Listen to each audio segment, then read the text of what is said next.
la música galana que vuela a medianoche, vestida de armonía, cual novia del chofer.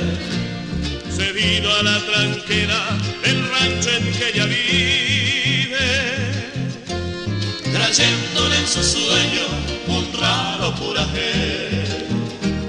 Los músicos muy tristes eran los que cantaban, sentados sobre el tronco de un viejo guayabí. Guaraní eran los versos que del cantar fluían, mientras triste lloraba las dos Baracaí.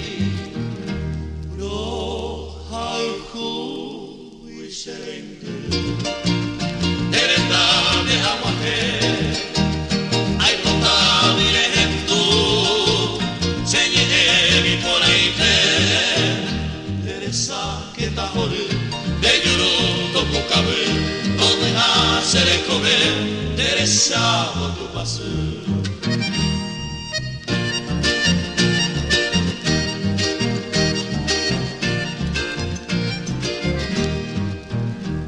De pronto en la tranquera del rancho campesino apareció la moza envuelta en su tepón.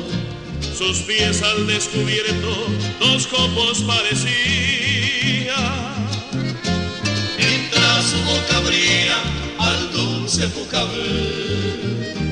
Enmudecieron lenta las nobles guitarritas, las fieles compañeras del bohemio Miguel. y firme sobre el tronco los dos la contemplaron, divando la dulzura de su valerón. Y ahí te niño se ve al voceo la moza de pequeña pomaisa, se vea por a el jaguapé, las dulces muchas gracias de Yuhawé Aisha, todo el